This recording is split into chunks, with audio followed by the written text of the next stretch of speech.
அனைவருக்கும் வணக்கம். நான் உங்கள் நண்பன் வின் இளங்கோ. நம்ம இப்போ இருக்கிற இடம் வேளாங்கண்ணி கடற்கரையில் தான் நம்ம இருக்கிறோம். அது நாகப்பட்டினம் மாவட்டம் வேளாங்கண்ணியில் இருக்கக்கூடிய இந்த கடற்கரையில் இருக்கிறோம். இந்த கடற்கரையில் வந்து பார்த்திங்கன்னா அங்கே தெரியுது பார்த்திங்களா, அந்த மாதிரி நிறையா கற்கள்லாம் கொட்டி தற்பொழுது புதியதாக ஒரு திட்டம் வந்து ஒன்று நடந்துகிட்ருக்கு. இதோ பாருங்கள், அங்கேயே கல் கொட்டியிருக்காங்க.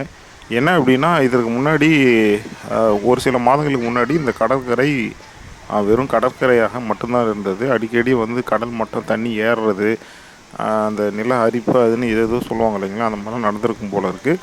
அதனால் மாவட்ட நிர்வாகம் மற்றும் சுற்றுலாத்துறை சார்பில் இந்த கடற்கரையில் வந்து பார்த்திங்கன்னா இந்த மாதிரி பாறைகள்னால் எங்கே வருது, வானத்துலேருந்து கொட்டுறதில்லை, அங்கே சுற்று வட்டாரத்தில் இருக்கிற மலைகள் அல்லது கரடுகளில் வெட்டி பாறைகளை எடுத்துகிட்டு வந்து இந்த மாதிரி கடற்கரையில் போட்டு மேடு பண்ணுவான்னு நினைக்கிறேன். ஏதோ தெரியுது பார்த்திங்களா, இந்த இடம் வந்து தண்ணி மேலே போகும், நல்லாவே உள்ளே வரும். அந்த மாதிரி கடல் அரிப்பை வந்து இந்த கற்கள் போட்டு இந்த மாதிரி வைக்கிறதுனால கடல் அரிப்பை வந்து தடுக்கும் அப்படிங்கிறாங்க. ரெண்டாவது வந்து அலைகள் வந்து பெருசாக எழும்புது இல்லைங்களா, அந்த அலைகளினுடைய வேகத்தையும் இது இந்த பாறைகள் இங்கே கடற்கரையில் நம்ம கொட்டி வைக்கிறதுனால கட்டுப்படுத்தும் அப்படிங்கிறாங்க. இங்கே பாருங்கள், தெரியுதுங்களா?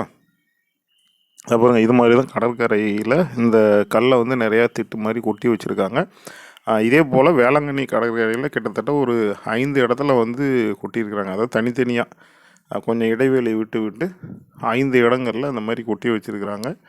நல்ல நீளமாக இருக்குது. எப்படி இருந்தாலும் ஒரு 200 அடி 300 அடி இருக்கும்னு நினைக்கிறேன் கரையிலேருந்து. அந்தளவுக்கு வந்து நல்லா நீளமாகவே உள்ளே போய் பார்க்குற மாதிரி கொட்டி வச்சுருக்காங்க.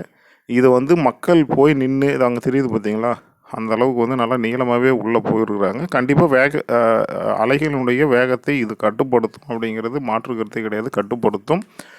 ரெண்டாவது வந்து கடல் அரிப்பையும் வந்து கொஞ்சம் கட்டுப்படுத்தும் அப்படிங்கிறாங்க. ஆனால் என்ன தான் இருந்தாலும் இயற்கையை வந்து யாராலையும் ஒன்றும் செய்ய முடியாது. நம்ம ஒரு சிறு முயற்சி எடுக்கலாம். ஆனால் இயற்கை தன்னைத்தான் தூய்மைப்படுத்தி கொள்ளும், தன்னைத்தான் வடிவமைத்து கொள்ளக்கூடிய சக்தி இயற்கைக்கு இந்த உலகத்தில் நிறையவே இருக்குது. அதை நம்ம பல சம்பவங்களில் பார்த்துருக்குறோம். நம்ம என்ன தான் பண்ணாலும் அது தற்காலிகமானது தான், நிரந்தரமான தீர்வாக இருக்காது அப்படின்றது என்னுடைய நம்பிக்கை. இதுவும் இந்த மாதிரி தெரியுது பார்த்திங்கன்னா, அந்த மாதிரி கற்கள் எல்லாம் கொட்டி அதை வந்து பண்ணிகிட்ருக்காங்க. இதை நம்ம நினைக்கிறோம், நம்ம வந்து இது ஃபோட்டோ ஷூட் எடுக்கிறதுக்காக, கடலில் வந்து இன்னும் உள்ளே போய் பார்க்குறதுக்காக அரசு சார்பில் இதை கொட்டியிருப்பாங்க அப்படின்னு நம்ம நினைக்க வேண்டாம்.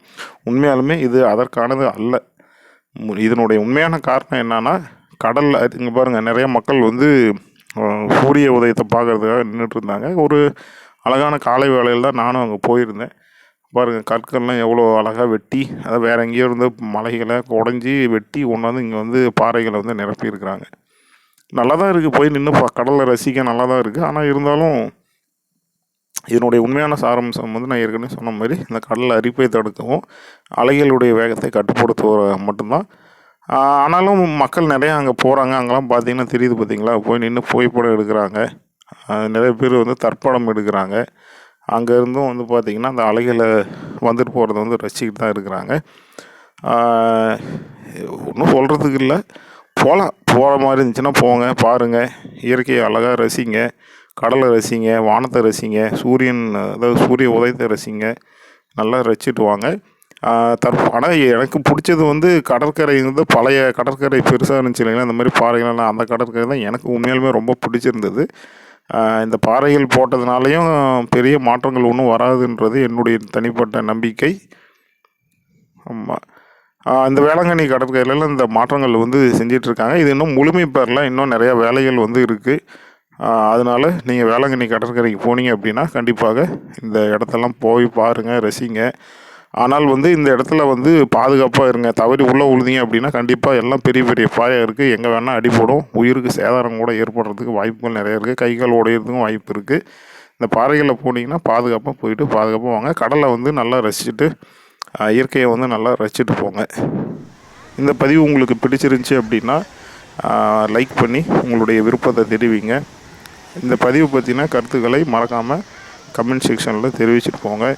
மேலும் இது போன்ற பல பயனுள்ள தகவல்கள் மற்றும் செய்திகளை அறிந்து கொள்வதற்காக நம்மளுடைய சேனலை மறக்காத சப்ஸ்கிரைப் பண்ணிக்கோங்க. மீண்டும் ஒரு நல்ல பதிவில் ஒரு நல்ல தகவலோடு நான் உங்களை சந்திக்கிறேன். நான் உங்கள் நண்பன் வின் இளங்கோ. நன்றி, வணக்கம்.